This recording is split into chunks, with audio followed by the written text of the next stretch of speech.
지금 이 강의의 주제는 자격사, 즉 자연정력법 자격사 법률에 관한 문제가 되겠습니다. 예. 여기에 대해서 집중적으로 좀 말씀을 드릴까 합니다. 예. 저는 그 자연정력법 책을 냈다는 그 이유 때문에 자연정력법 행사 때마다 참석을 하는 경우가 많았고, 또 그러다 보니까 많은 분들의 그 관심사가 무엇인지 이제 알게 된 것이죠. 자격사 시험 행사 때 회의를 합니다. 자격사 회의를 해보면 제일 관심도 높은 것이 바로 법률 문제가 되는 것입니다. 내가 자격증을 취득하고 병을 고칠 수 있는 상당한 그런 실력을 갖추었는데 이 의료법과 어떤 관계가 있느냐 하는 이 부분에 대해서 끝없는 토론이 이어지고 그랬었거든요.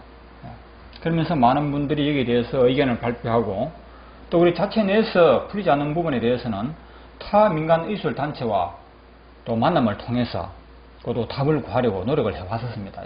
그러다 보니까 그럴듯한 그런 어떤 줄거리가 형성된 것 같아요. 이걸 가지고 제가 자격사 시험 행사 때마다 자격사 법률이라는 이름으로 제가 발표를 좀 여러 번 했습니다. 그 과정에서도 상당 부분은 또 질문과 토론을 통해서 좀 더 그 어떤 정리된 그런 내용을 어느 정도 지금 만들었다고 이제 보는 겁니다. 그래서 이제 동영상으로 한번 제작을 해서 많은 분들이 편리하게 이용하실 수 있도록 이렇게 이제 하게 된 것이거든요. 이 의료법의 범위가 참 넓죠. 약사법이라든지 이 의사면허법, 병원의 설립과 운영법, 의학법, 간호사법 등등 얼마나 많습니까? 그렇죠. 이 법률을 우리가 다 한다는 게 이거는 사실상 불가능합니다. 사실 뭐 법률 전문가들도 다 모를 겁니다. 필요할 때 그때 책을 꺼내서 공부를 하면서 아마 일을 처리해야 할 정도로 범위가 넓죠. 우리가 여기서 다루고자 하는 것은, 또 우리에게 당장 필요한 것은 무엇이냐 하면, 우리 그 민간 의술을 갖춘 특히 자연정력법 이 자격사님들에게 당장 필요한 것, 다시 말해서 도로교통법이라면 운전자에게 당장 필요한 것만 우리가 알아두면 되듯이 우리에게 현실적으로 직결되는 문제만 다루면 될 것 같습니다. 그래서 이 부분에 대해서만 이야기를 우리가 나눈다 하게 되면 한 몇 시간 정도, 이제 짧게 한다면 한 2시간, 조금 더 길게 이렇게 한다면 3시간, 4시간 정도면 충분할 것 같습니다.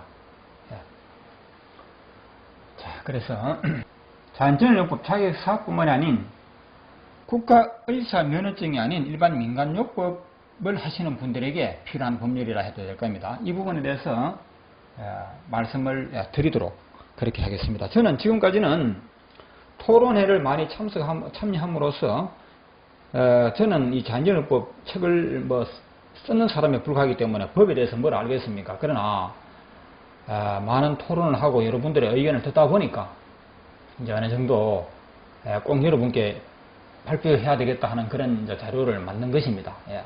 그리고 이 자리에 만약에 법률 전문가, 대법원 원장이라든지 또는 법조계의 전문가, 변호사 이런 분들을 이 자리에 모셔가지고 우리 민간 의술 하는 분들에게 도움되는 그런 법률 강의를 해달라 하면 아마 제가 생각할 때는 기대할 만한 내용이 거의 없는 것 같습니다.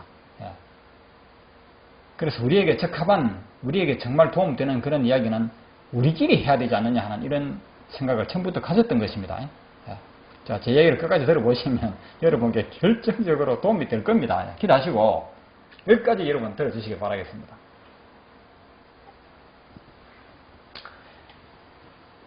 현행의료법에 대한 그 국민 여론, 이게 상당히 중요한 거거든요. 국민 여론이 사실상 판검사를 움직이고 정계를 움직인다고 해도 과언이 아닐 정도로 국민 여론이 사실 중요하다고 보는 것입니다. 국민들이 이렇게 생각하면 이런 거고 저렇게 생각하면 저런 것이지, 어떤 권력자 한 사람이 의료법을 어떻게 할 수 있는 그런 문제가 아닌 것 같더라, 이런 이야기입니다. 그래서 이 부분을 여러분 50대 50 찬반양론 현행의료법에 대한, 즉 현행의료법에 대한 이 말은 뭐냐면 현행의료법 전체를 말하는 것이 아니고 우리에게 필요한 우리에게 직결되는 그 부분을 말합니다. 우리에게 직결되는 부분이 무엇이냐면 우리는 민간의술인이거든요. 민간의술인, 다시 말해서 국가로부터 정식 면허를 취득하지 못한 민간의술인, 다시 말해서 무면허 의료인이 아닙니까? 무면허 의료인으로서 의료 행위를 했을 때 그것이 불법이냐 합법이냐 해서 불법이잖아요. 현재 그렇죠. 의사의 면허증이 없는 사람은 의료 영업을 할 수가 없는 것입니다. 영업만 할 수 없는 것이 아니고 그보다 더 폭넓게 제한된 부분이 많이 있다는 것이죠. 그 제한된 부분에 대해서는 이따가 이야기하겠지만, 그래서 이런 게 있지 않습니까? 우리 무면허 의술인들도 정말 병을 잘 고치는데 의사들처럼 환자들을 보살필 수 있는 그런 기회를 열어줘야 한다 하는 것이 우리 국민들의, 특히 우리 민간 의술인들의 강력한 주장이죠. 그래서 헌법 소원이라 합니까? 뭐 그런 걸 절차를 몇 번 밟았지만 즉 번번이 실패한 겁니다. 최근에 어떤 대법원 판결 사례를 한번 보겠습니다. 여러분 잘 아시는 것이지만, 무면허 의술인, 무면허 의료인도 의료 행위를 허용해야 한다. 허용해야 한다와 허용해서는 안 된다라는 이 두 가지 주제를 가지고 국민 여론을 조사를 해봤더니, 국민 여론에 있다고 이야기하고 좀 판결에 관한 이야기죠. 대법원 판결에 어떤 결과가 나오느냐 하면, 대법원 법관 9명 중에서 5명은 그러니 허용해야 한다. 무면허 의료인들도 치료 행위를 할 수 있도록 허용해야 한다고 5명이 이쪽으로 손을 들어줬습니다. 그리고 4명은 안 된다. 어떻게 사람의 생명을 다루는 의료 행위를 면허증이 없는 사람에게 맡길 수 있단 말인가? 그런 사람은 처벌해야 된다. 이런 식으로 주장을 한 것입니다. 자, 그럼 어떡합니까? 무면허 의술을 허용해야 된다는 대법관이 5명, 그 반대하는 사람이 4명이라면 누가 이겼습니까? 무면허 의료인들을 손을 들어준 게 사실이죠. 그러나 현행법에 의하면 우리 현행법은 무면허 의료인은 의료 행위를 할 수 없다 아닙니까? 현행법은 그렇죠. 이 법을 바꾸려면 5명 가지고는 부족해요. 6명이 손을 들어줘야지, 6명이 손을 들고 3명이 반대해야지 이 법을 바꿀 수 있는 것입니다. 그래서 현행법을 바꾸는데 실패해버렸잖아요. 그래서 기존의 법률 그대로 무면허 의료인은 의료 행위를 하다가 발견되면, 특히 사고라도 낸다 하면 처벌한다는 쪽으로 법이 그대로 아직 남아있게 됐다 이 말입니다. 자, 이것은 무엇이냐 하면, 이 대법원 판사님들은 제가 생각할 때는 제 개인적인 의견으로는 그래요. 판사님들은 자기 의견을 표현한 것이 아니고 국민들의 의견을 그대로 따라준 것입니다. 제 개인적인 의견인데, 대법원 판사들은 공인입니다. 공인이기 때문에 자기 개인적인 의견을 아무렇게나 필요할 수 없는 입장이거든요. 다시 말해서 내 개인적인 의견이 이러이러하니까 대법원 법관들의 어떤 생각으로 국민 전체의 생각을 뒤바꾸는 것은 굉장히 위험한 것입니다. 현재 국민들의 여론이 50대 50이라면 이 국민들의 생각을 맞춰줘야 되지, 국민들의 생각과 엄청 차이가 나는 그런 판결을 내려버리면요, 사회가 혼란을 일으키게 되어 있습니다. 그래서 대법관들이 아마 제 생각인데 회의를 했을 거예요. 지금 국민의 여론이 반반, 찬반 양론이기 때문에 기존의 법을 바꾸는 것은 무리다. 그렇다고 해서 무면허 의료인들을 비하하는 그런 판결을 내리셔도 안 된다. 즉 무면허 의료인도 위하고 편들어주고 또 그 기득권자들, 의사들 그렇죠. 면허증을 가진 의사들의 입장도 동시에 생각해 줘야 된다는 쪽으로 판결을 내리지 않을 수가 없는 것이죠. 그렇게 한 것이 바로 5대4. 그래서 민간 의술인들은 우리가 승리했다. 대법원 판사 5명이 우리 편에 들었으니까 우리도 정당하지 않느냐 하는 이런 자부심을 가지게 되었고, 또한 현행 의료법의 이익을 보고 있는, 혜택을 보고 있는 의사, 한의사들도 기존의 법을 바꾸지 않으니까 그들에게도 만족스러운 결과가 나온 것입니다. 그렇죠. 그래서 이 판결에 대해서 국민들은 잠잠합니다. 다시 말해서 무면허 의술인들하고 의사들이 중요한 것이 아니고 국민들이 국민들의 여론, 그렇죠. 예. 국민들의 여론을 바꾼다는 것은 어렵죠. 국민들의 생각을 바꾸기는 어려운 것입니다. 예. 함부로 판결 잘못 내리면 대법관 자리에서 쫓겨납니다. 지도자도 모르게. 제 생각입니다. 그건. 예. 그리고 정치인들의 입장에서도 그렇잖아요. 무면허 의료를 허용해야 한다. 허용해서는 안 된다는 국민적인 여론이 50대 50인데 현행법을 바꿀 수가 없어요. 그렇죠. 바꿀 필요가 없어요. 그렇지 않습니까? 만약에 국민의 60%가 무면허 의료인도 의료 행위를 하도록 허용해야 한다라는 이런 여론이 나오면요. 정치가들은 굉장히 민감합니다. 내가 권력을 잡으면 무면허 의료인들도 의사들처럼 똑같이 영업을 할 수 있도록 그렇게 법을 바꾸겠다 이렇게 정치적인 그런 말 합니까? 공작을 하게 되어 있습니다. 공약만 하는 것이 아니고 실질적으로 그렇게 밀어붙이게 되어 있어요. 예.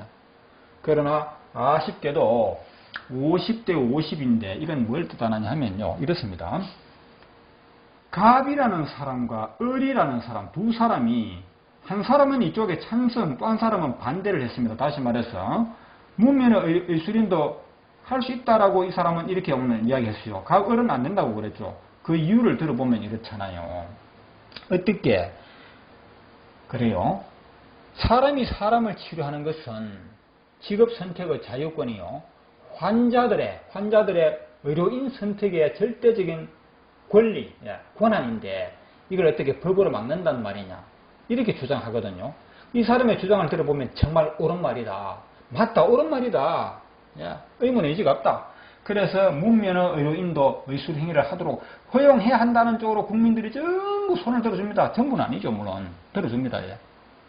또 이 사람은 뭐라 하는지 압니까? 운전면허도 국가의 면허증을 받아야지 운전을 할 수 있는데, 그렇죠? 열관리 하는 사람도 국가의 자격증을 가져야지 열관리 업무를 맡을 수 있는데, 하물며 사람의 생명을 다루는 이 중차대한 일을 가지고 어떻게 무면허인이 자격증이 없는 무면허인이 어떻게 사람의 생명을 다루는 의료행위를 하도록 허용할 수 있다는 말인가? 도무지 그거는 있을 수 없는 일이야. 이렇게 주장하니까 이 사람의 말을 들어보는 게 너무 또 옳은 말이거든요. 그래서 국민들이 맞다, 네 말이 맞다, 어느 말이 맞다 하고 또 전부 이쪽으로 이렇게 이 반대표 쪽으로 또 인터넷 여론조사만 그렇게 나와요. 요즘 인터넷 여론조사가 빠르잖아요. 그래서 결론은 반반씩 나오는데 신기한 것은 오늘은 이번 여론조사 때는 이쪽으로 손들었던 사람이 그 다음 여론조사마다 또 이쪽으로 손들어버려요. 웃기죠, 그죠? 그렇습니다. 왜? 이 말 들어보니까 이 말이 옳다 싶어서 이쪽으로 했는데 그 다음 또 이 사람 말을 들어보니까 이 사람 말이 맞다 싶어서 이번에 이쪽으로 손들어버려요. 다시 말해서 국민들도 어느 쪽이 맞는 말인지 사실은 판가름을 못해요. 저도 그래요. 저도 여러분도 아마 그럴 겁니다. 두 사람 말이 다 일리가 있으니까 이쪽을 손들어 주기에도 이쪽을 해주기에도 참 애매하죠. 그러나 국민 여론을 조사를 해보게 되면 어쨌든 한쪽에는 손들어야 되니까 자기가 먼저 마음 내킨 쪽으로 먼저 귀 들었던 쪽으로 손들게 되어 있지 않습니까? 그 여론조사는 어쨌든 반반 정도로 나온다는 얘기죠. 그래서 이 반반의 여론 가지고는 절대 현행법을 바꿀 수가 없다는 것입니다. 이거 우리는 아셔야 되는 겁니다. 그래서 우리 자기사님들 중에는 또 헌소 재판 한번 붙이자. 우리가 이길 수 있다 이렇게 주장해가지고 하려는 분들이 많은데 저는 개인적으로 말리거든 그때마다. 안 된다. 대법관의 마음을 움직여가지고 이 법을 바꾸지는 못하고 국민 여론을 바꿔야지 이거는 가능한 것이다. 대법관은 무엇을 보느냐? 제가 대법관이라면 그럴 겁니다. 국민 여론부터 먼저 조사를 합니다. 해보고 국민 여론이 이러하다면 절대 대법관 판사들은 현행법을 뒤집지 않을 것입니다. 뒤집었다가는 제 생각인데 법관 자리를 유지 못합니다. 그만큼 국민 여론이 무서운 것입니다. 그렇죠? 그렇게 참고하시면 될 것 같고요. 또 다음에 기회가 있다면 이 부분에서 또 뭐 토론할 기회가 있을지 모르겠습니다.